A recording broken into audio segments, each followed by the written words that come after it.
Welcome to the Football Pyramid Talk podcast. Available to listen to on YouTube and Spotify. George, Simon and Stirling as your hosts. 7 different leagues. Enjoy the episode. Hello everyone and welcome back to the Football Pyramid Talk podcast, episode 26 today. It's just me and Simon today, Stirling's first podcast he's missed. Hi Simon, how are you? Yeah, good, thanks. Yeah, good. Just me and Simon today. Stirling's out in Morocco, isn't he? Celebrating his girlfriend's birthday. So happy birthday to her. Should we just get straight into it with the Premier League? I wanted to start off with another Michael Carrick masterclass. I mean, unbelievable performance from Manchester United again to beat Arsenal away from home. First time Arsenal had been defeated for all season in all competitions. I mean, what do you think of the performance from Man United to get another win against such top opposition? Yeah, it's a huge surprise. I didn't have them down to win that game at all. I thought Carrick had them set up well. But what was probably most impressive about it was the game management that United displayed, because they were 1-0 down, didn't let their heads go. They sort of kept themselves in it, and really up until the equaliser from Bueno, they hadn't really been in the game. But they seemed to grow in self-belief after that, and it wasn't really that much of a surprise to see them go in front, although there was a bit of controversy over that goal that Doku scored. I think it might have been handball personally, but who knows what VAR is looking at these days.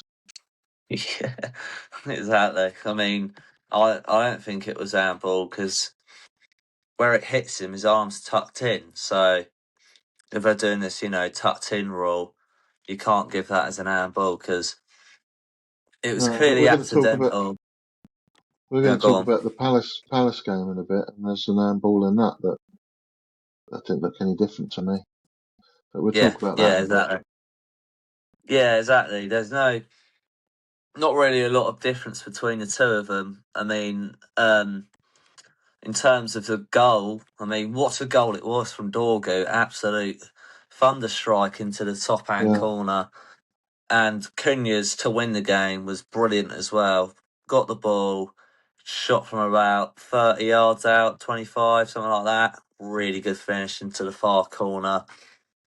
And I think United deserved it on the basis of the second half. I think Arsenal looked way off it. And United looked the better side. I mean, when they got the equaliser, Arsenal, you'd think, they would go on and win that game. But United were not giving that game up at all. And I think the team look with out of nowhere, just all look together and believe in what the manager's doing, because they've beaten first and second in the table in their last 2 games. It's been incredible.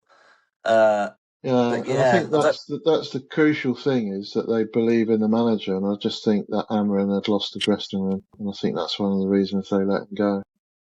These are not bad players. These are international players, but he was forcing them into that formation week in, week out, and they were just miserable with it. We talked last week about the fact that they brought Mainu back in there and stopped playing Fernandes so far back and playing him further forward. As I said, I think the biggest takeaway that I got from that game really was that he's shown that he's installed that sort of game management back into the team, and having Harry Maguire back in there, I think, speaks volumes to that, because I think he really does. Is that his 450th Premier League game? I think, wasn't it, Maguire, on Sunday? So I think that sort of experience. Yeah, he really was the rock at the back. But if I was an Arsenal supporter, I'd be disappointed with that performance. But you've got some really interesting stats in there that I'm going to steal off you. Saka, he's not had a goal involvement since he came back from that injury he had before Christmas. Torres continues to do to touch his hair more than he touches the ball. You know, Martinelli, nothing in 13 Prem games. It just goes on and on. I was amazed that he kept Trossard on for so long, to be honest with you, because I wasn't paying 100% attention to it, I must admit. But when I looked up, I saw that he was taking him off. I thought he'd taken him off 20 minutes before that. Yeah, I mean, the scoring stats have been sort of flooding in recently because their second top goal scorer is own goals. They've got four own goals. His second top goal scorer, only one off of Trossard and Gyökeres, which is just crazy. You know, you got Madueke as well in the Premier League, hasn't even scored yet. No goals in 25 games. Trossard's only got one goal in his last 11 games in all competitions. I mean, really worrying stats in terms of going forward. You know, they keep changing the attack and trying to, you know, give everyone minutes, but it doesn't seem to be working in terms of each player having a really good, like, attacking output sort of season. I mean, especially Saka, no goals in his last 13 games in all competitions. I mean, for a player of his quality and what Arsenal fans, you know, praise him to be and what Premier League fans see from him, really hasn't been good. And I can't remember even seeing him in the United game. He was non-existent, really. Which I He thought Luke Shaw. was. Yeah, Luke Shaw played No, really but well against. He did play quite well in the first half. So I think yeah, their second biggest half it problem, was. Arsenal. No, he faded badly. Yeah, It just makes you wonder how much of that injury has really affected him still, because you know they know at Arsenal that he's probably their best attacking player, and they've lost him back before from injuries. So I remember him coming back from injuries that might have kept players out for 2 or 3 weeks, that he was back the next game, and it was a real surprise. I think his biggest problem there at Arsenal is he's just not picking a settled attacking formation, really, so they can't get into the rhythms that they need to get into. yeah, exactly. They keep, you know, they just sent Ethan Nwaneri out on loan to Marseille. He scored in his first And game. he scored in his first game, really good goal as well. If you've Yeah, seen it, and you know, Martinelli, Trossard, Gyökeres, Madueke, all having poor seasons. Really, Saka not living up to expectations of, you know. I mean, he had a few injuries this season, but he's played enough to really, you know, make a statement for himself. Because last couple of seasons he hasn't really been, you know, consistently playing week in, week out, but all attacking options, you know, not having more than 5 goals is really poor. I mean, Gyökeres is probably the worst one. The amount of money they spent on him, and he's only got 5 goals, and that's without penalties. I mean, without penalties, I think he's only got 3, um, which is really, really damaging for them. But credit to Man United, they deserve the win,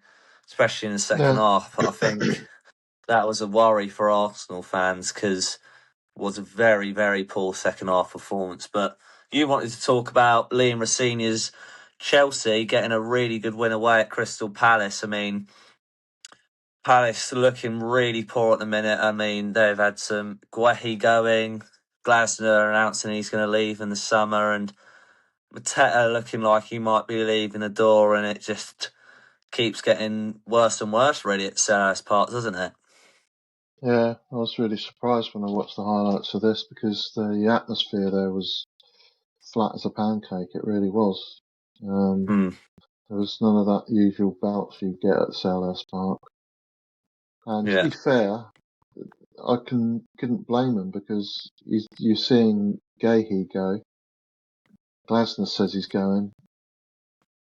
Mateta looks like he might go to Juventus, although they might leave that until the summer. He missed a great Hmm. chance, sort of second minute Mateta.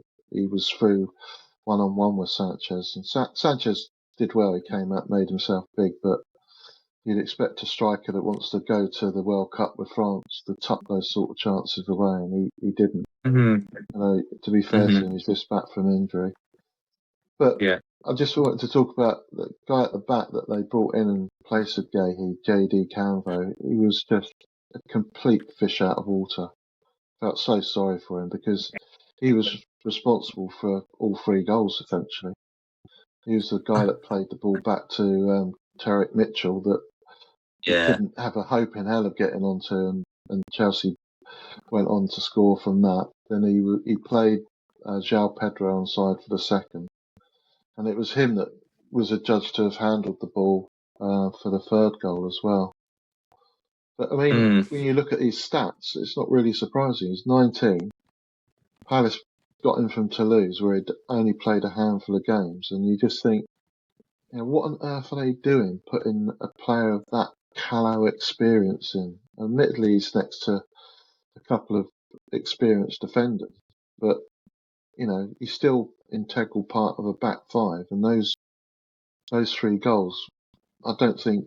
Well, Gahey wouldn't have conceded any of those goals, would he? No, yeah. I mean, it's that inexperience really that he has, and their squad's so slim this season. I thought he did all right against Brighton, to be fair, when we watched him. But consistent games recently hasn't lived up to the expectations. I mean, I don't know what he was doing for that goal, that first goal, which was a really good finish, to be fair, by Esteval. Tucked it Yeah, it away was a really great finish. nicely. Could have Really gone good over it finish a from him. couple of stages, couldn't he? Yeah, That yeah, second yeah. goal that João Pedro scored, I mean, he had a lot to do, even though he was played on side by Canvo, but he literally could take his time. He cut back in on one foot, cut in on the other, before he blasted it into the net. It was poor.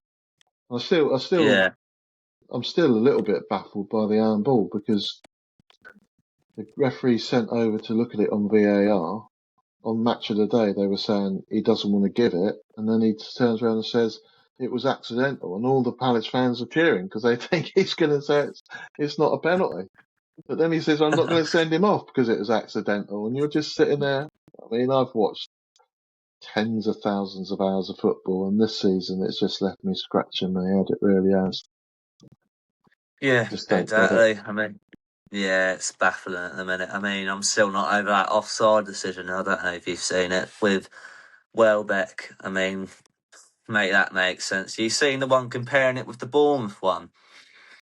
The Bournemouth one, it may as well be the exact same thing. Onside, Welbeck, just like, let's say, up to my elbow, and he's like that, calling for the ball, offside. And there is literally Yeah, no difference. And somehow it gets given. I mean, I don't know I think what your I thoughts on think that are.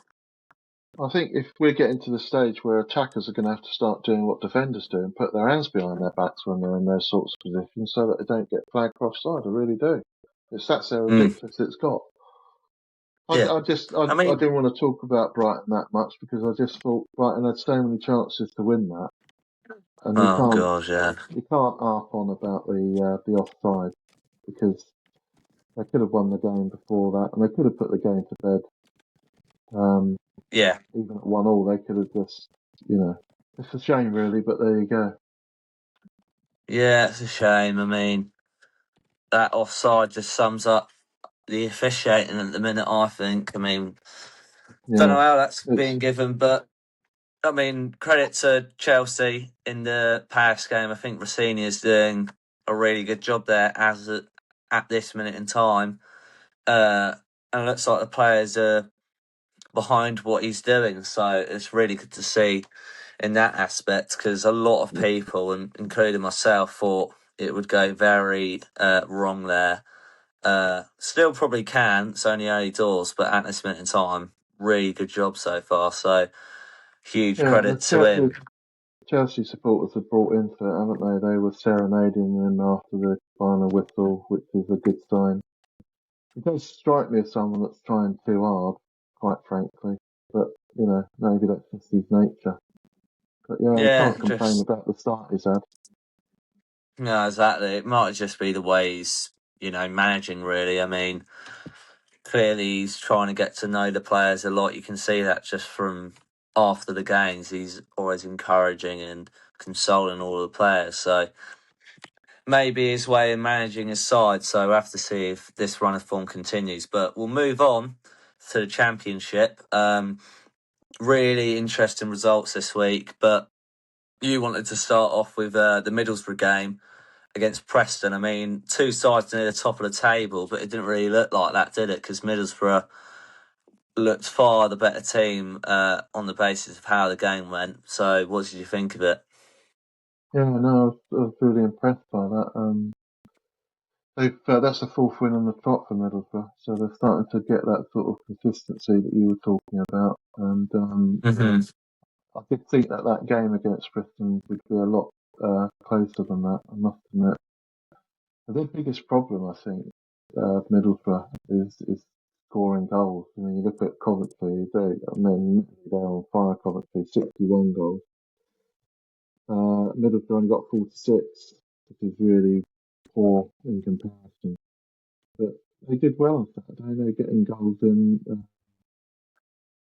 Tommy Conway and Morgan Whittaker started to score goals for them. So if they can keep that momentum going, they could maybe keep hold of Coventry's coattails and force themselves into those automatic places, because you really don't want to be in that lottery of the playoffs. And No, as I say, exactly. I thought the game would be a lot closer than that. They've done really well to maintain that momentum, especially seeing as though they lost Rob Edwards to Wolves before Christmas, Mm, wasn't it? So, yeah. taking everything in the round, those last two wins, they beat Stoke in midweek and then beating Preston on Saturday. Really great wins. Yeah, really good wins. It was a real surprising result on the basis of how good Preston had been at the start of the season. A team that looked to be quite hard to break down in the past couple of games, but Middlesbrough sort of just brushed that aside, really, and put on a really good performance. I mean, the red card wouldn't have helped Preston at all, but that was in the 50th minute. I mean, Middlesbrough were already 3-0 up by then and Yeah, sort of took their game foot was off the over by gas then. when, yeah, exactly, and already they sort of took off their foot off the gas when Conway got his second about 5 minutes after that. But another really good performance. Both fullbacks getting assists as well, showing that Kim Elberg allows his fullbacks to get on and help support his team. Whittaker scoring again. He's been so good under Hellberg after, he was getting booed by his own supporters because of how poor he was under Rob Edwards. And now under Kim Yeah, Hellberg, he's absolutely smashing it, which is incredible to see how in such a short amount of time he's changed his Middlesbrough career in such a vast amount. But Conway, Brace as well, impressed with him. I think he came from yeah, Bristol City a couple months ago, maybe in the summer. Can't remember off the top of my head, but yeah, surprising about Preston because they've been so good defensively. Odo Afire started in the back three, former Albion centre half who moved in the summer, but yeah, really surprising. I mean, Paul Eckenbottom wouldn't have been happy with that, and no, a couple of changes didn't even help change the game for them. So he would have been really disappointed with that, and outside the playoff places now. So yeah, do you reckon Preston make the playoffs at the end of the season? Because that was quite a damaging result, and they've lost their last three now. So what do you think might be going wrong there at the minute in time? well, I think it is about consistency, isn't it? And you're going to Yeah. with three losses on the trot, you're going to be out of those playoff places, unfortunately. I can only see really one place there because I think Ipswich are going to contest the top two places with Middlesbrough and Coventry. I would expect Middlesbrough Mm. and Coventry to stay where they are. Hull look like they're a strong outfit and well managed, and Wrexham are going to just have that inevitable bounce, I think, going into the final stages. So it's Millwall's place to lose there at the moment. But they've been consistent over the last 6, 7 games. They've won 4, lost 1, and drawn 1. So for Preston, you've got to be scoring goals. And you talked earlier about their defensive record. Before that game against Borough, they'd only conceded 29 goals. That's impressive, but by the same token, they'd only scored 36. So it's really down to getting the ball in the back of the net, I think, and that's why Coventry are going to win the league. Yeah, probably it's looking more and more likely every week. Really, I mean, Coventry won on the weekend as well, so they'll be hoping to keep their consistency up because they didn't have a great run of form before, but they've had 2 wins on the bounce now. But yeah, Middlesbrough will be buzzing with that result, but Preston need to find some consistency if they want to stay in with a shout of a playoff place. But I wanted to talk about another huge result for Wrexham. I mean, what a game it was, especially for the Wrexham fans, because they were 2-1 down in the 93rd minute, hoping going back to Wales with no points, but then literally one after the other, 93rd and 94th minute, they go from 2-1 down to make it 3-2 in a matter of minutes. I mean, absolutely crazy. It must have been absolute scenes in the away end at that ground. I mean,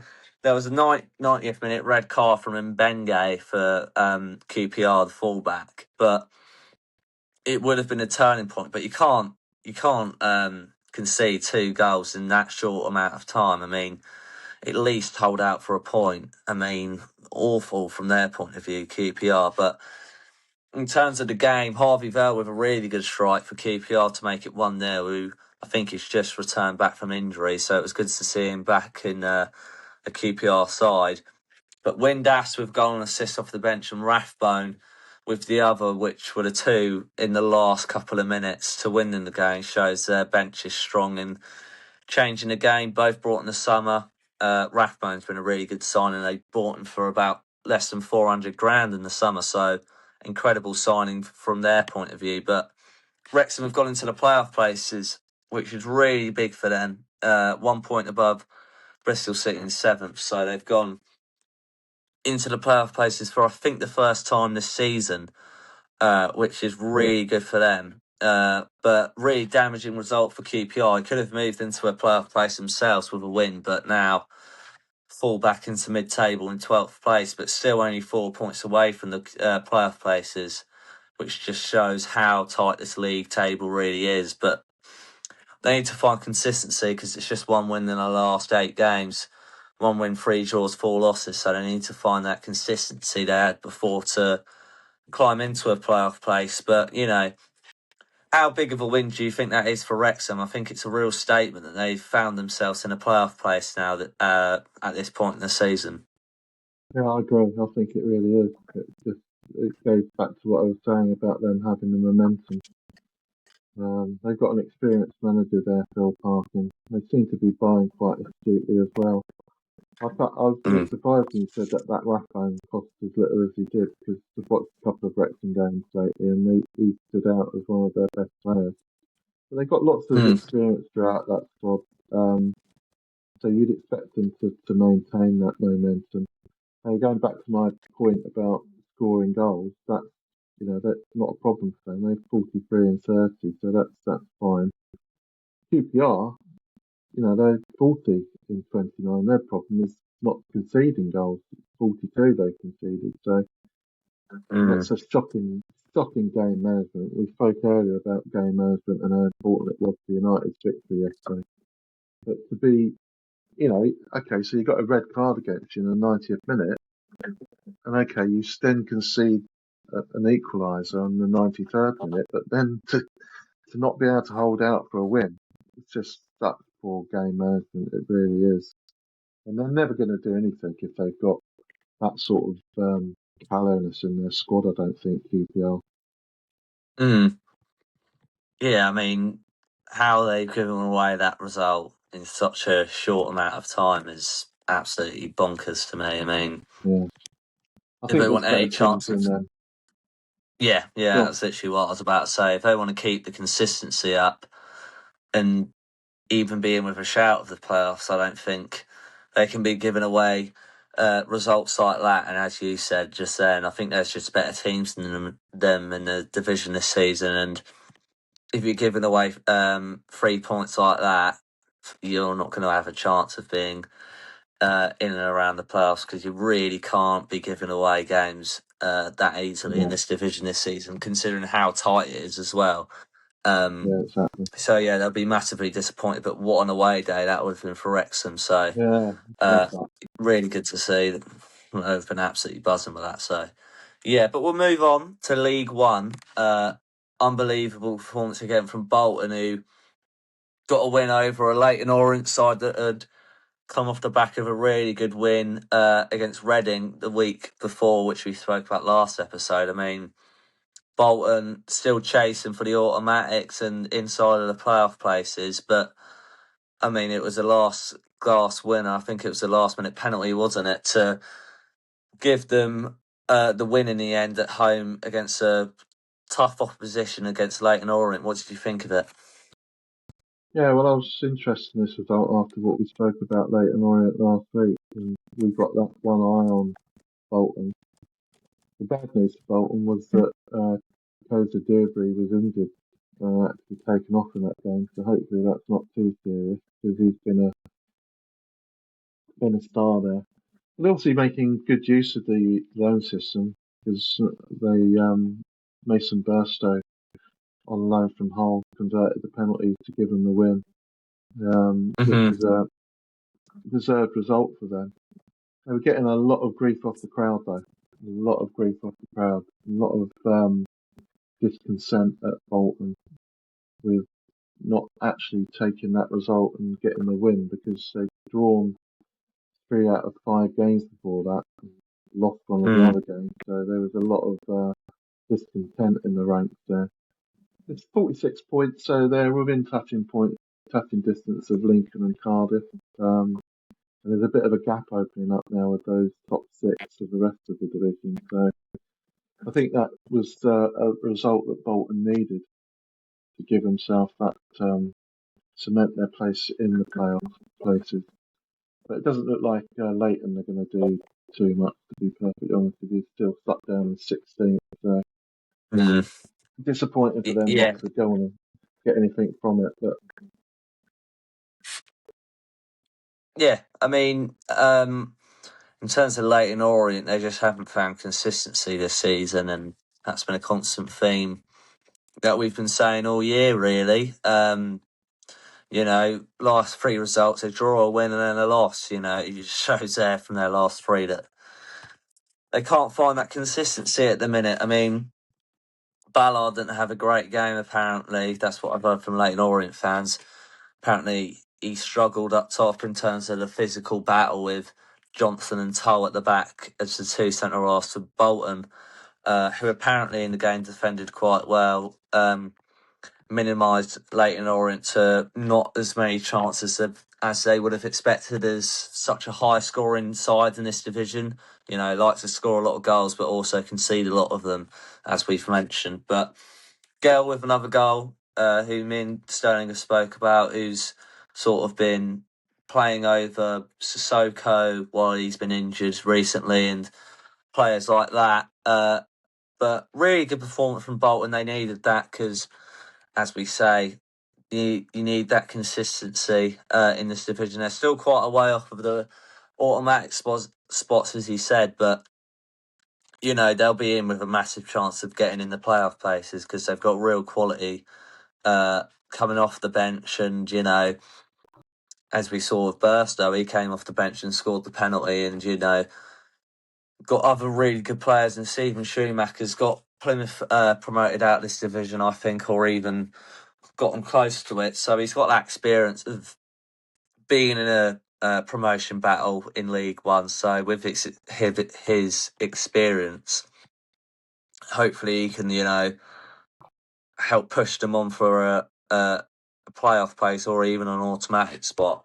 Because there's huge expectations there. There were 20,000 people there on Saturday, and you can understand why they might get in getting a little bit discontented with not beating Leyton Orient because of where Orient are, not because of what they are as a football team, but Yeah, when you're playing a yeah, team at home that are 16th, 17th, 18th in the table, you want to get promoted, you've got to win it.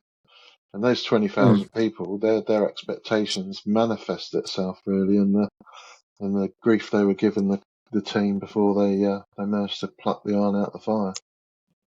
yeah, exactly. We probably would have been frustrated that they were going to, drop points again because they've been, a tad bit inconsistent recently. You could probably say they've drawn probably too many games this season. 10 draws, which is sort of sounds a bit like Brighton, doesn't it? Drawing too Yeah, many definitely. games. Drawing too many games, which has sort of just interrupted how close they are to being with a shout of a automatic spot. But they'll be buzzing to get that win over the line, and really good to see them getting the win in the end because they're probably a championship club traditionally, even been in the Premier League before. Yeah. So to see them back in the championship would be really good next season, Mm. and we'd definitely like to see that happen. But I wanted to speak about a 6-goal thriller between Doncaster and Wigan, which in the end ended in a stalemate, which was a really good game, which ended 3-3. Big game near the bottom of the table, which is quite surprising to say for Wigan, especially because I would have thought they would have been quite high up there in terms of the stature of the club and how big they are in terms of some other teams in this division. But Wigan in 19th and Doncaster in 22nd in this game. So, but Wigan came back from 3-0 down to win the game, to draw the game in the second half. So Doncaster will be absolutely fuming with that to give away a 3-goal lead.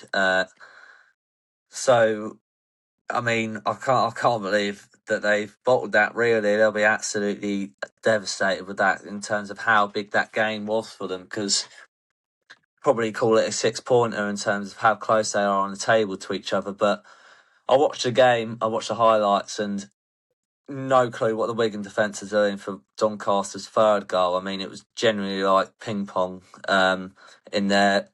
It's like going from side to side, and then it somehow fell to the defender that went to clear it and fell on the floor, and it came back to him. He tried to sort of scoop the header away from goal, but then scoops it towards Harry Clifton, who just tucks it in the bottom corner and then makes it 3-0. I mean, can't imagine what the Wigan manager Ryan Lowe was thinking after that. Because if I was a manager and I saw that calamity happen at the back, I'd have been absolutely fuming because I couldn't believe what I was watching really. But Yeah, Joe well, I think you can Joe tell. Taylor, mate, I think you can go on. go on. No, go on. I think you can tell what his reaction was by the fact they came out and scored 3 goals in the second half. I mean, he must have been stripping the wallpaper, paint off the walls in the dressing room with the way he laid into him, I'd imagine. I mean, to be fair to them, they Yeah. came out and drew. But you spoke earlier about draws. The reason they're in that amount of trouble, Wigan, is they can keep drawing games. If you look at the Mm. table, they've lost 9 games all season, which is one fewer than Huddersfield. Huddersfield are in 6. So if they could stop drawing games and turn the draws into wins, they'd be up the other end of the table. A club that size has got no business being down in the bottom half of League One. None. Mm.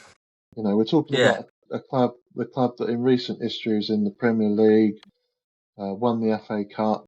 They've got Yeah. no business being that low down in League One. They've got to turn around and look at themselves, those players, after that. Because no disrespect to Doncaster, but you'd expect a team of Wigan stature to be winning that game. And Yeah. I think that's basically the message the manager must have given them at half time because, as you say, it was Keystone cop defending for that third goal. It was pathetic. I Yeah. can Absolutely imagine pathetic. I can imagine how much he laid into them at half time.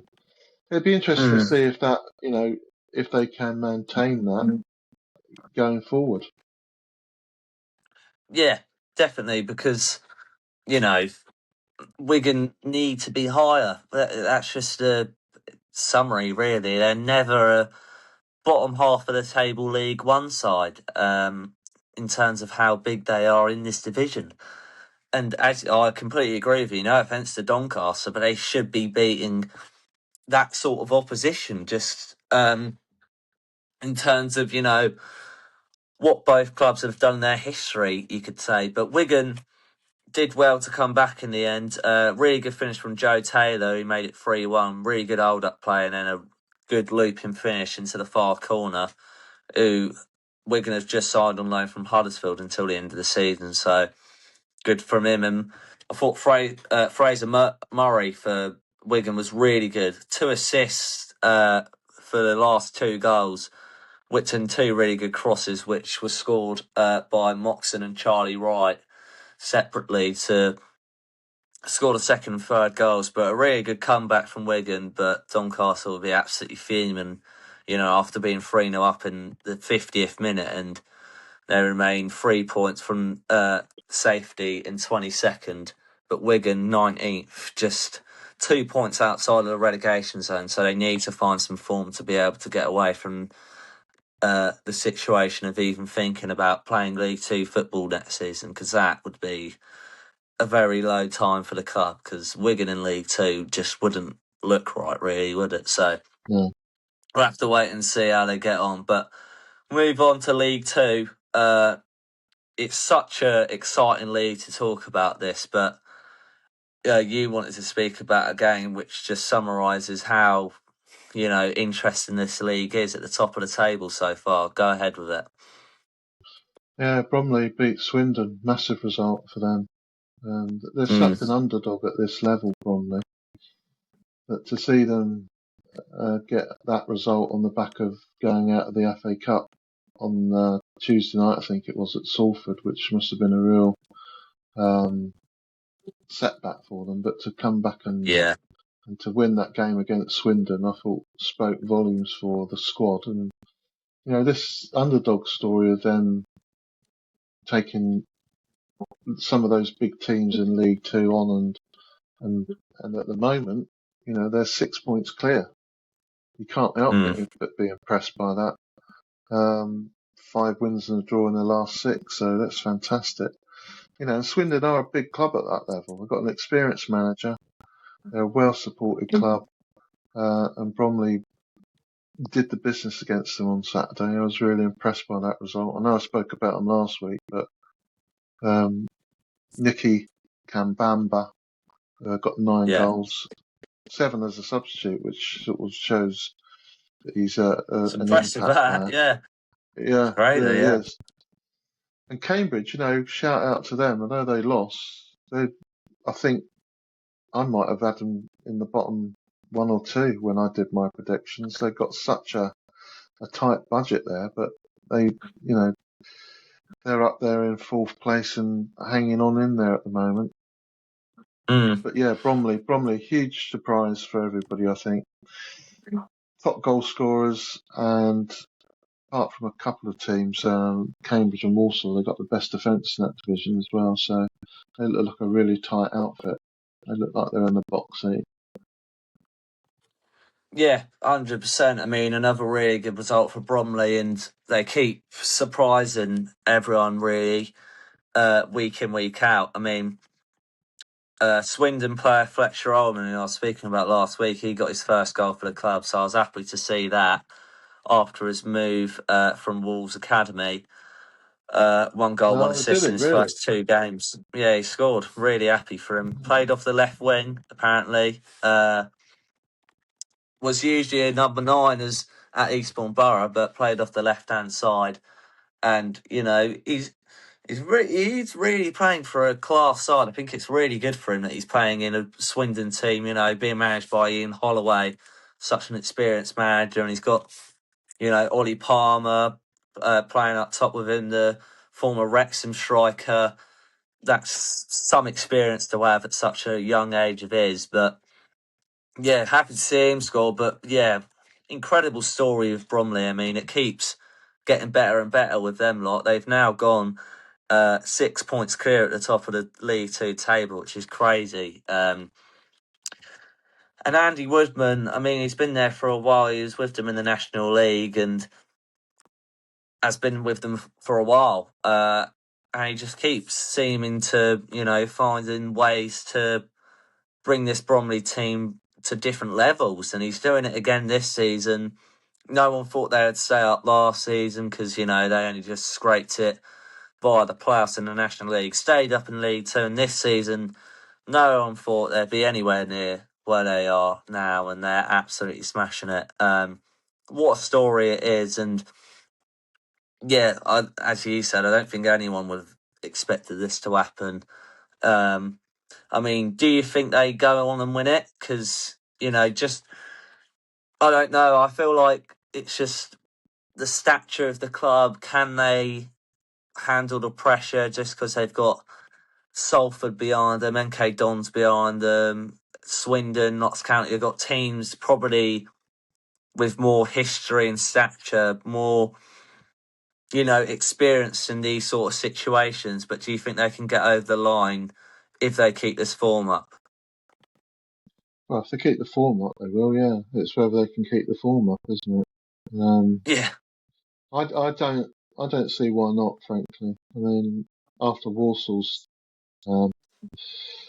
bottling it last season, you sort of Yeah. almost tempted not to say they can do it because of that, but I don't see why not. I mean, they're one of the top goal scorers, if not the top goal scorer. You're going to talk about MK Dons in a minute, who are top goal scorers. As I said, they've got the best defence apart from Cambridge and Walsall. They can put the ball in the back of the net. The manager's been there a while. Absolutely no reason why they can't. There's 3 places there at the end of the day as well. So, Yeah. and it is a lot. It's a lot tighter than it is in League One. Those top 8 or 9 places, but they've got to be favourites to go up now, I think.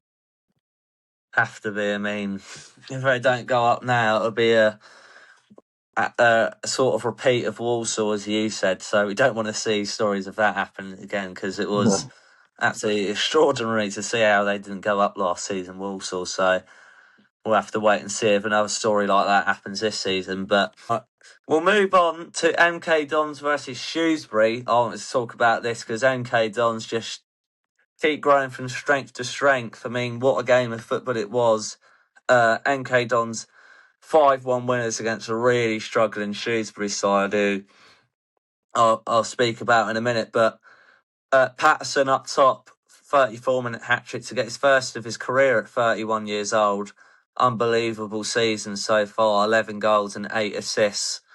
Probably been one of the best players in the league, if not the best. For MK Dons up top, really good performance from him. Ben Wiles, 2 assists from centre mid, who joined the club on a permanent from Huddersfield this January, has 1 goal, 2 assists in his first 2 league games for the club. So he's having a really good first impression so far. But Shrewsbury, as I said before, really bad situation for them. Only 1 win in their last 9 games in all competitions, and they've conceded the second most amount of goals in the league with 46 conceded. Only Newport and Crawley have conceded more, with just 1 more with 47 so far this season. I mean, MK Dons finding that a bit of that consistency to put him back in the automatic spots, as I said, 4 games unbeaten. And they've added a few new players into the squad as well. Jay Matete from Sunderland, centre mid, Curtis Nelson from Derby, defender, and as I said, Ben Wiles from Huddersfield as well. So it's a good business from them. But Shrewsbury, who said before I was going to speak about, they've tried to use the loan market to try and turn their season around. They've made 5 signings, 4 of them being on loan. Ewan Morgan on loan from Brentford. You got Ngonzi, might have butchered it, on loan from Sunderland. Matthew Cox on loan from Brentford in goal. And, oh God, this is going to be a tough one. Temple Onjanaka. Giving it a go. He's on loan from Wolves. And then 1 permanent signing's Isaac Lee. from Flint Town United. I think that's in Wales. So obviously, I've never heard of him. Obviously, I'm not an avid watcher of the Welsh Premier League, so obviously don't help. Don't know a lot about that, but it was a really good win for MK Dons. I don't know what you think of them so far this season, and what you think of Shrewsbury trying to use the loan market to try and turn their season around. Well, I think that is a good result for MK Don. I mean, that Patterson's been around for years. I think he made his debut for Hearts back in 2012 and played Really? something like 500 games. So, I mean, he's a big target man. And obviously, they played to his strengths on Saturday. A good win. Yeah. And as you say, a lot of the stats for MK Don point to them sort of maintaining that hold they've got on that third automatic promotion spot. We've said quite often tonight about getting goals is the most important commodity in whatever league you're in. So to be the top goal scorer, you're really going to have to be the opposite of that at the back in order not to go up, aren't you? So I think that augurs well for them. Shrewsbury using the loan market, well, got to try something, I guess, haven't you? I mean, there's lots of clubs in that division that are absolutely skint, and I can imagine they're one of them. Mm. Down the bottom, it is desperate because we all know about the consequences of getting relegated into the National League. It's not a drop in 100%. quality. That's not the issue. There's Mm. an argument to say the quality is going to be more demanding in that National League. It's getting back out of it, really, that's going to be the Mm. problem. You just don't want to be in that position. So, yeah, use the loan market if that's what you have to do. But, are Shrewsbury going to be able to attract the quality of player that's going to keep them out of the National League? I don't know. I mean, Harrogate look doomed, don't they, at the moment? They've drawn one out of the last six, the other all 5 defeats, so they don't look like they're in a healthy place. Newport have strung a couple of wins together. Bristol Mm. City a win and a draw. So, yeah, it'll Yeah, be I a mean, hard fight for them. yeah, it's so tight down there. I mean, from Crawley to Harrogate, there's only 4 points between 20th and 24th. I think it will be really interesting to see who goes down. I think Harrogate, as you said, are probably confirmed, but you've got so many teams that are just so inconsistent. And I mean, Crawley have made some really good signings. They've brought a lot of players back from Scott Lindsay's old side that got them promoted out of League Two. So he's trying to sort of familiarise the players to what they were at before when it was such a success to get him out of League Two. But Shrewsbury, as you said, Shrewsbury are really trying to use that loan market, which has been really successful at Solihull Moors as an example, which we spoke about a lot. They've used the loan market so well and have players bagging in goals on loan and been really successful for them. So hopefully that's the same for Shrewsbury because they are not in a good place at the minute and are in serious threat of being relegated to the National League, which is the league we will now move on to now, which had some really good games near the top of the table. And one of the top of the table clashes was Scunthorpe beating Forest Green. I mean, it was a huge result for Scunthorpe. I think a real statement result to beat Forest Green, who are such a good side in this division. What do you think of the game and how big of a result do you think that is for Scunthorpe?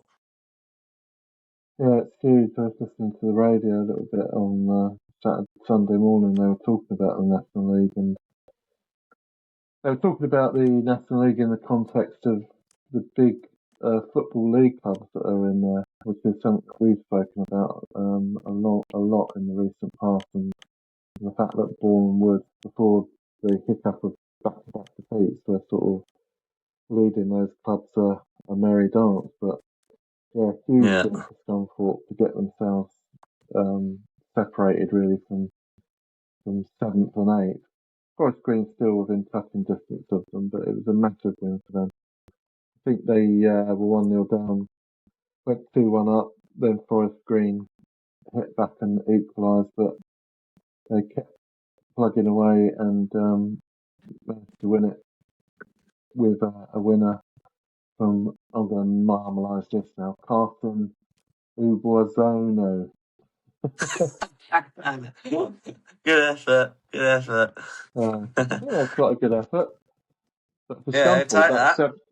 that's seven wins unbeaten, 5 wins out of the last 6, and that's really put them, as I said, compared to where they were before I went to Australia, they've really put themselves back in the chasing pack behind York City. But yeah, there are big football league clubs in that division, and there's looking down the table, you've got Southend and Hartlepool not even in the playoff places at the moment. So I'm a bit disappointed in Forest Green. They don't seem to have got much consistency, and their recent run's absolutely appalling. 1 win in the last 6, 3 Yeah. draws in there. So we've spoken about consistency this evening, and that they definitely don't have that.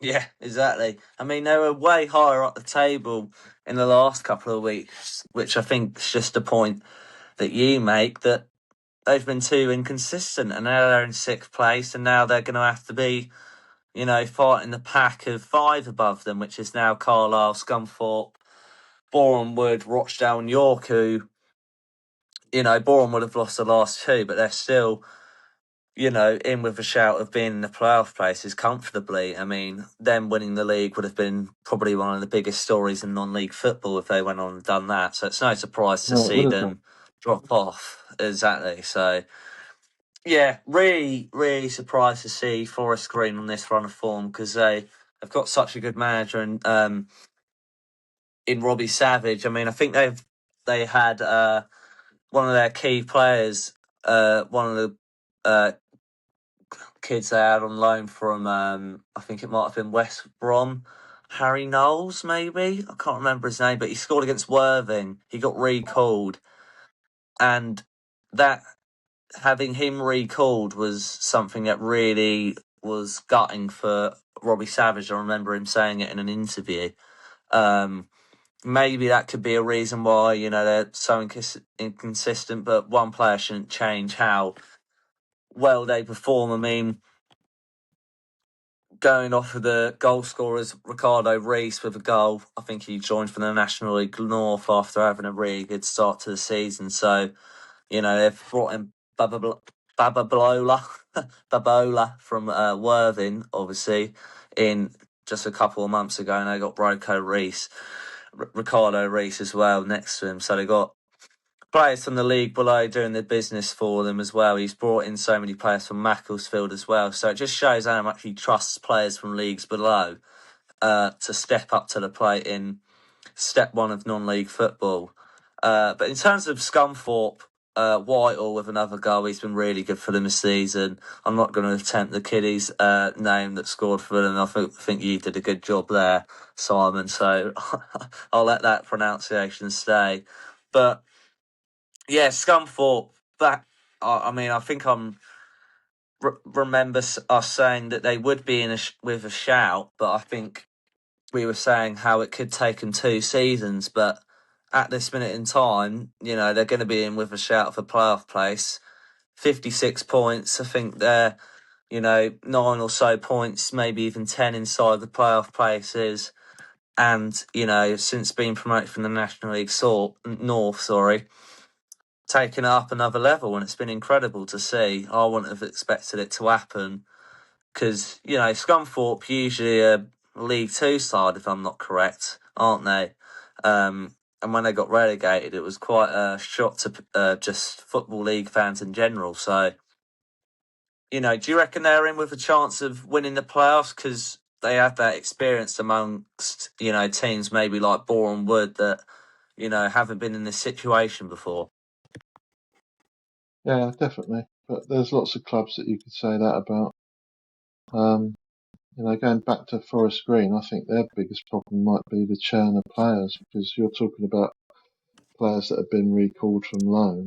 Mm. And I was just reading this morning about Hearts, who we've got half an eye on because of Uncle Tony. Apparently, Yeah. their analytics department has identified a guy that plays in midfield for a screen as the signing they need to make this January because they've got a couple of injuries in the middle of the park there, and they're looking at this guy from Forest Green, Laurent Mendy. So Right. Forest Green have turned down 2 approaches for him. I think that's the Mm. trouble though with having a manager like Robbie Savage. He's going to have all these contacts. He's going to get these players in. If he's getting them in on loan, the chances are they're going to get recalled if they're any good. And if he's spotted an unpolished diamond, as it were, then the chances are that bigger clubs are going to come in for him. Which sort of leads nicely into talking about what you're going to talk about in terms of York, because I still can't believe that Ollie Pearce is still at York. It's 26 goals and 6 assists this season. It's absolutely phenomenal. 28 games. Incredible, isn't it? I mean, I am in absolute shock how he's still playing National League football. I mean, when you see that goal record, you're absolutely amazed that he's still playing. 5-0 win for York, who put 5 past Braintree, as I just said, to go to stay, I think, top of the National League table on 62 points. As I said before, Rochdale will be keeping an eye out, though, because they've got 3 games in hand. Rochdale do on York, and they're just 1 point behind York, so they'll be wanting to, really use those games in hands to extend the gap, because York have been so good recently, and players like Ollie Pearce are going to be real reasons why York go up this season, because with that goal record, absolutely mental, and they've scored 74 goals so far this season, York, which is a mental goal record. God knows how many that is per game, but it's definitely a lot. But on Braintree, 21st now, and they've scored, I think, the least amount of goals this season for a team, 19 goals. I mean, that is really poor. They lost Lisby in the summer to Peterborough, I think. Yeah, it was Peterborough. There's 2 twins that are basically identical, so it's quite, one plays for Colchester and one plays for Peterborough now. But Yeah, I really. remember, but yeah, they're literally, you should search it up. They look exactly the same, the twins, and they're both doing really well for both their respective clubs. But yeah, one I can't remember the first name of one of them, but one of the Lisbys was at Braintree last season, and obviously attracted the attention to join Peterborough in League One, and looks like they're missing him because clearly they're not having the same goal record with just 19 this season. I mean, not I mean, great for them. I mean, go on. it was a contrasting game, really, wasn't it? Because you got the top goal scorers against the bottom goal scorers, and Yeah, the result was pretty inevitable, really. I mean, Braintree haven't got a prayer scoring less than 19 goals out of 29 games. It's less than a goal a game. awful, really You poor. can't. I mean, one, you're going to get relegated. Two, people aren't going to turn up to watch it, are they? I mean, and that's a self-perpetuating doom loop, really, for them, because why would you go and watch that if you can't even expect your team to score a goal?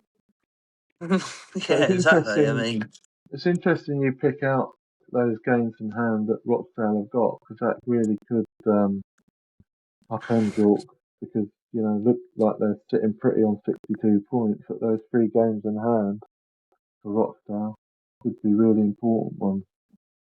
They're not yeah. um, they're not straightforward games though. They've got Southend and Carlisle, um, are 2 of them, but they're at home. That's the thing. They've got Boreham Wood as well, so none of them are easy games, but they are at home. So you'd fancy, given their record so far this season, they've only drawn 1 game all season, Mm. Rochdale. So you think maybe they're going to maybe win a couple of those and lose one, puts them comfortably out in front, doesn't it?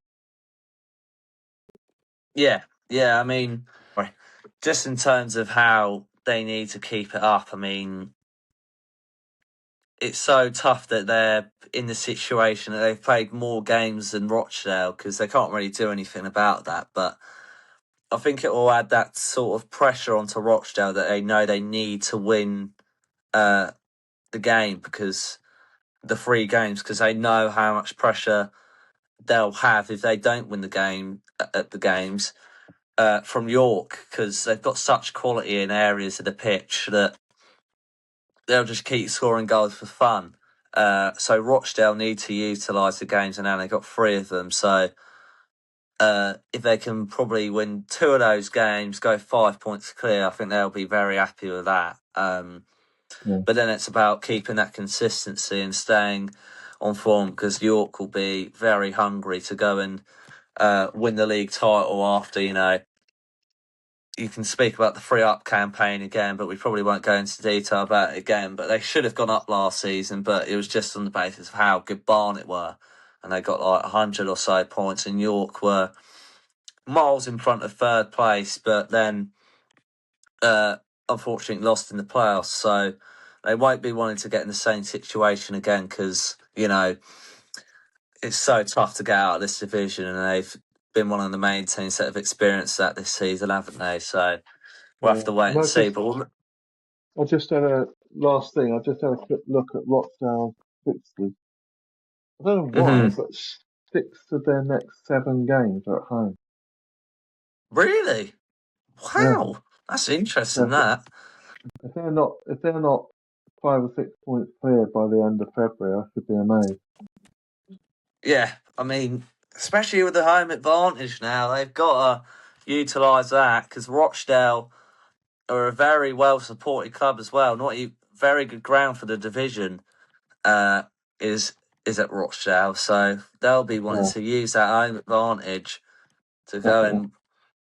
and use home games and hands to effect because that is a massive advantage. And 6 out of their last 7 games, I mean, that's going to be a massive advantage for them, and they'll probably be absolutely buzzing with that when they saw that on the scheduling. So hopefully they utilise that. So yeah, we'll move on to the National League South. I wanted to speak about Horsham versus Chelmsford. I mean, Horsham, we went to watch at Worthing, who we'll speak about in a second, but it's just been inconsistency recently for Horsham. They had such a good run of form. I think it was 16 or 17 games unbeaten they were, and ever since they lost to was it Cheshire, might have been Dorking, one of the two.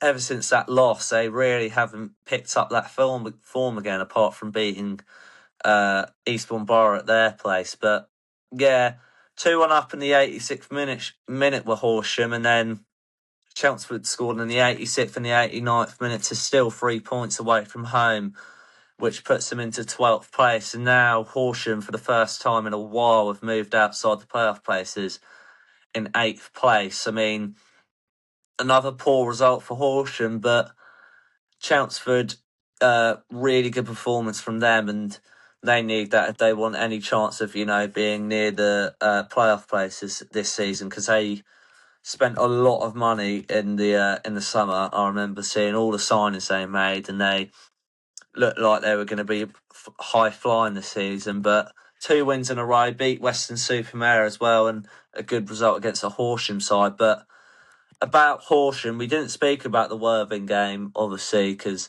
I had to go and we couldn't find the time. But we went to the game.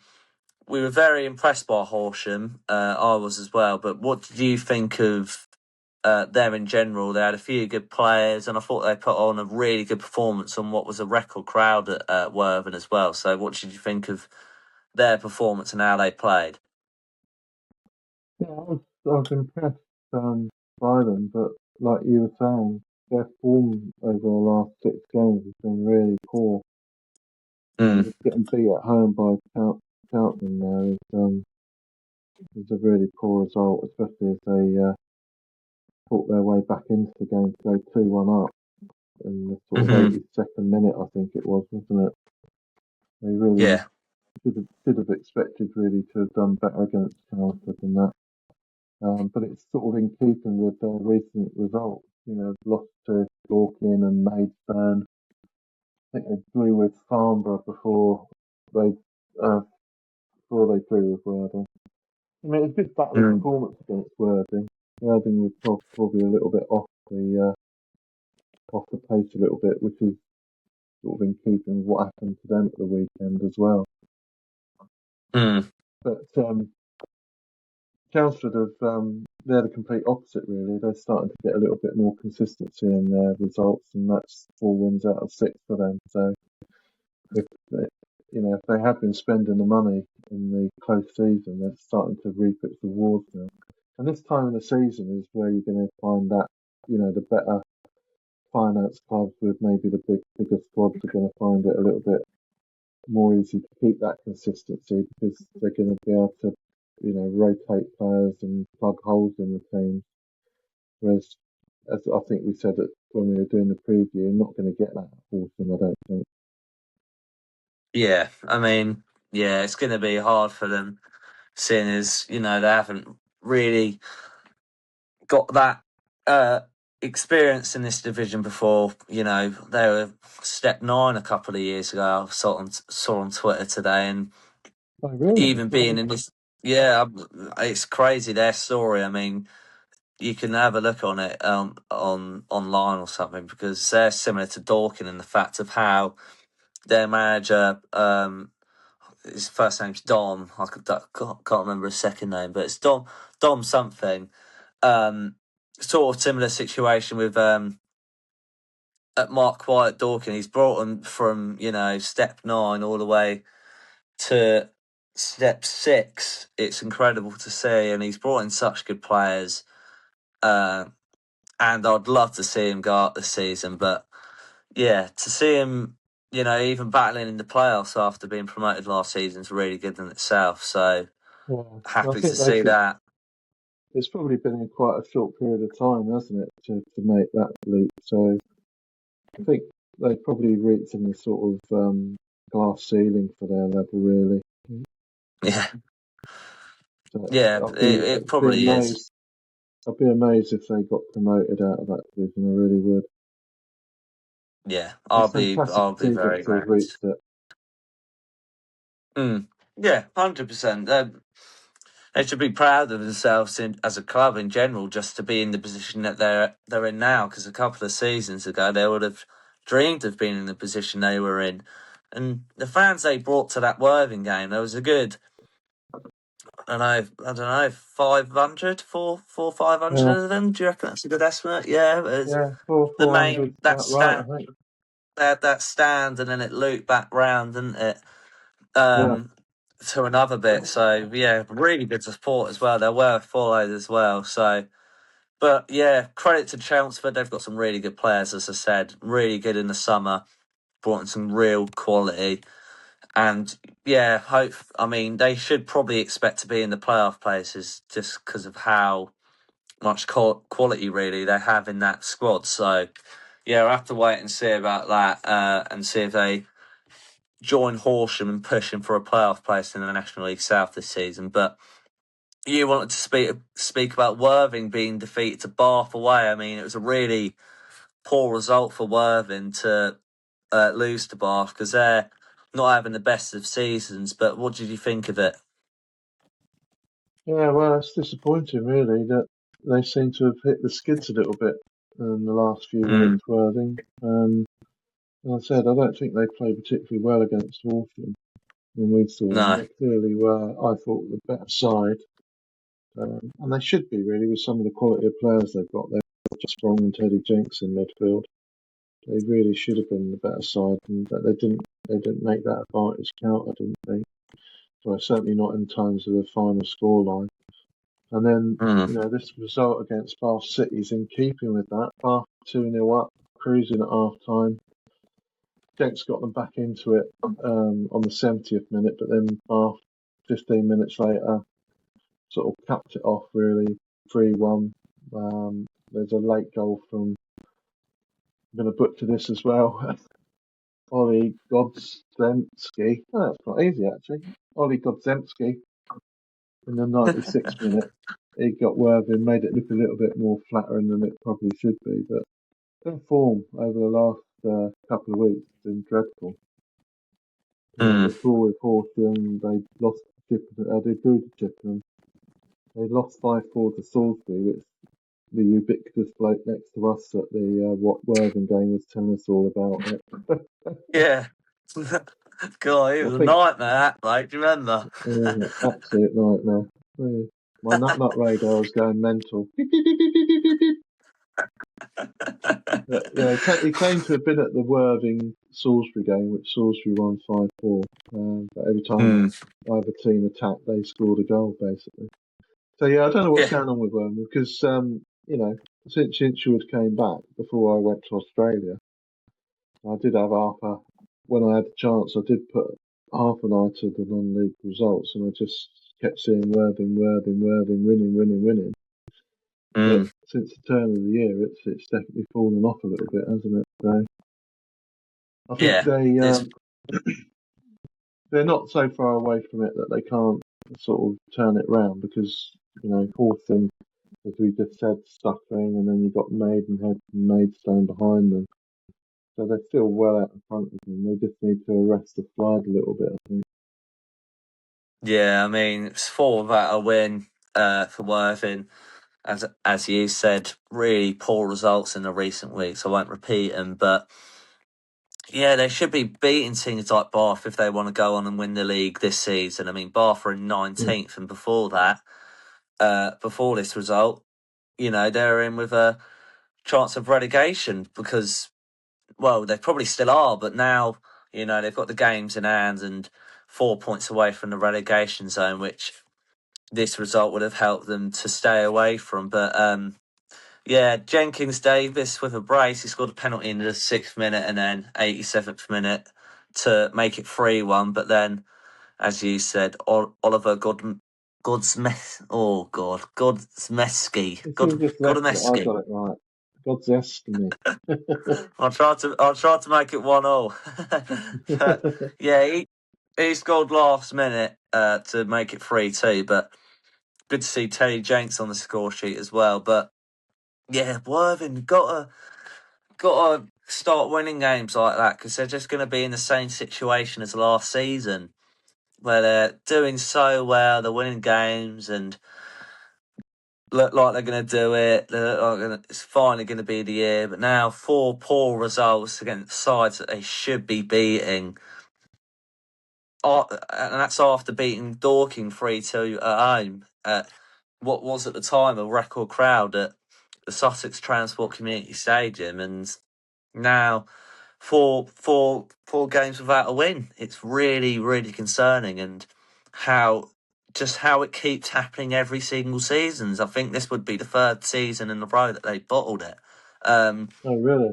They're now 2 points behind Hornchurch, who are on 52, and Hornchurch have a game in hand. So if they win that game in hand, they'll be 5 points clear of Worthing and Torquay and Dorking, who are all on 50, which just shows, Hemel Hempstead on 48 in 6th and Hornchurch in 1st on 52. It's one of those seasons again, like last season, where it's so tightly compact at the top of the National League South table and anything can happen. But that's exactly why, Worthy need to keep the consistency up because they're getting brought back into that situation, which they hope they wouldn't be in, but they're getting brought back into it. I mean, do you think they can go to the top of the table by the end of the season, or do you reckon it's another playoff saga for Worthing this season? What do you reckon?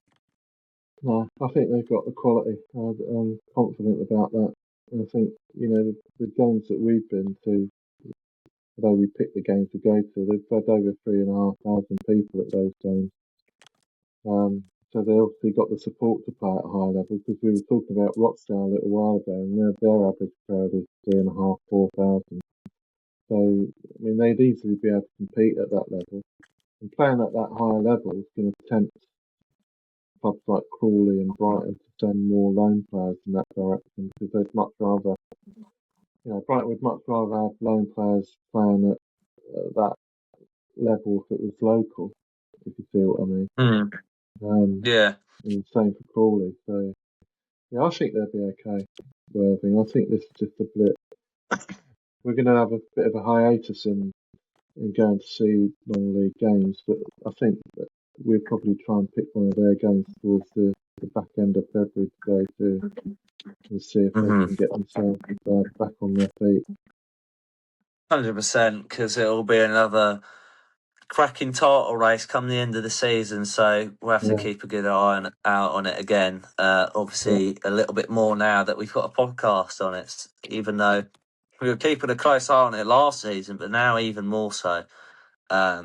So yeah, but we'll move on to the Isthmian Prem, the last league. You wanted to speak about Aveley beating your boys at Crave Valley Paper Mills, who just seem to keep losing. I'm trying to keep an eye out on their results, hoping that they have a miraculous turnaround and get near the playoff places. But Aveley on the day and have been really good recently, and they've kept up their form and got a convincing home win. What did you think of it?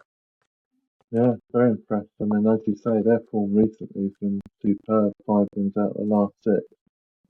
They've Mm-hmm. only conceded 4 goals in those games.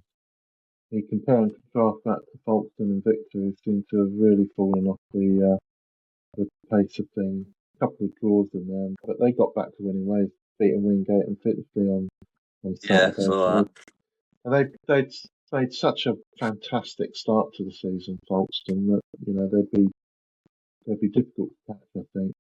But Avery have put themselves in the best position to do that. They got a good win at the weekend, as I said. Their form guide is superb. Only 3 defeats themselves all season as well, which is exactly the same as Folkestone and Victor now. So they're good at both ends of the pitch. They're good scorers, 58 goals, 35 conceded. Not quite as good as Chesham, who've only conceded 22, and Folkestone themselves 24. But they look like they're putting themselves in a good chance of catching Folkestone if that blip turns into a disastrous fall off, because they're still 14 points clear. So they're going to be difficult to catch. Yeah, it's going to be very difficult to catch them, but Folkestone got the win against Wingate and Fitzroy, as you said, 4-0 on the weekend, which was good to see. But in terms of Aveley keeping up that good form, I mean, they had a blip a couple of games ago against, I can't remember who, but it was a game which was surprising just on the basis of how well they've been doing. I think it was against, it was Dartford. It was Dartford because they That's right, beat, yeah, Dartford. Yeah, Dartford. But anyway, another really good win for them. And Toby Aroma-Laren joined a couple of weeks ago. He's been really good for Aveley, who got on the score sheet for the second goal of the game against Cray. But yeah, really impressed. They've got such good form recently, and they're using their sort of experience from the National League South last season to go sort of step by step towards trying to catch Folkestone. They've got 2 games in hand, which would put them on 57, which would keep them, I think it's 8 points behind Folkestone. But Folkestone have been very inconsistent, so if they win both them games in hand, it could spice up the Isthmian Premier Division title race a little bit, like it was last season with Horsham and Billericay. So we'd love to see something like that happen again, because we'd have to go and watch it if it's at that sort of situation again, because that was incredible, wasn't it? Last yeah, season, but yeah, really good from Aveley after such a poor start. They've been so good recently and have climbed back up the Isthmian Premier Division table into second place after, as I said, such a poor start. But we'll move on to the last game I wanted to speak about. The Mighty Roots getting a 1-0 win against St Albans. I was listening to Pitts' interview, Craig Nelson, but he likes to be called Pitts. But anyway, he was really impressed why? with the defensive. I don't know. I don't know him that well, but on Instagram he's called Pitts. So there you go. But anyway, really good performance from Lewis defensively, apparently, because Danny Bassett scored the penalty in the 38th minute to open the scoring. since he's been good since he returned from his ban. I don't know if you remember me and Sterling talking about which he's returned from, but Louis Rogers, Golden Glove in the league for how well he's been playing for Lewis in the last month, and he had a really good performance in goal as well as his defence. As I said, Lewis apparently with a really good defensive performance to keep a clean sheet against a St Albans side that have been scoring a lot of goals in the last couple of weeks. They had a 4-1 win against Hashtag. They had a 5-3 loss to Whitehawk and a 5-0 win against Cray. So that's you spoke about 12 that. goals. You were going to speak about that Whitehawk game last week, weren't you? Yeah, exactly. I mean, they've been scoring goals for fun. So I think that just shows that this clean sheet for Lewis is a real statement to how they can keep teams to a sort of halt that they're not going to get past them. But yeah, it's 3 home wins on the bounce for Lewis, which is really good, showing how the Dripping Pan's a real fortress and a tough place to go to in this league. But Lewis have leapfrogged St Albans now into 11th place. St Albans obviously down to 12th, but the factor is Lewis need to find consistency. 3 wins, 2 losses in their last 5, so they need to turn them 2 losses into wins if they really want to have a chance of being in the playoff shouts this season, don't they? Yeah, and I think the big problem, I'm pleased Lewis has turned it round because it looked like it was going pear-shaped there at one stage. But I think the biggest problem for Lewis is these wins. Although, fantastic 3 points, they're 1-0 wins. And it doesn't, watched enough football to know that these 1-0 wins could quite easily be 2-1 defeats with a little bit of rub the green going to the opposition. You really can't be Mount in a playoff push when you are scoring 8 goals in 6 games, which is what their record is. Fair play, they've only conceded 6 goals in those 6 games, but you've got to really be putting the ball in the back of the net to get yourself into the playoffs. So it seems to be a recurring theme that we keep going on about this week, but goals mean you win games more than you lose games. And you can't rely on winning games 1-0 to get yourself promoted, unfortunately. Yeah, exactly. So they need to find that consistency to hopefully be in with a shout of a playoff. Because I was saying it to you the other day, I'd love Lewis to be in a playoff game and go to watch Lewis, because I've been watching Lewis for ages and they've been so close for so many years, but never have got in the playoffs when I've been watching them. But this season, it's just been inconsistent. They've had 2 different managers, and Craig Nelson was saying in his interview that there were some injuries in the game. Not aware of who they were, obviously, because I didn't go to the game.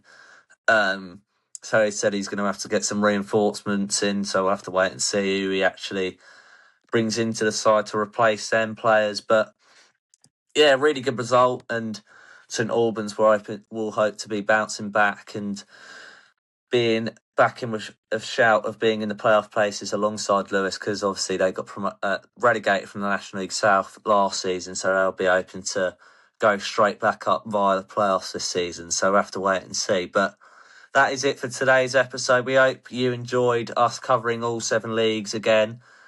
Thank you for joining us again, Simon. We should see Stirling back next week on the podcast, but hope you've enjoyed, and we will see you next time. Thank you from me, and bye-bye. Cheers. Bye. Bye.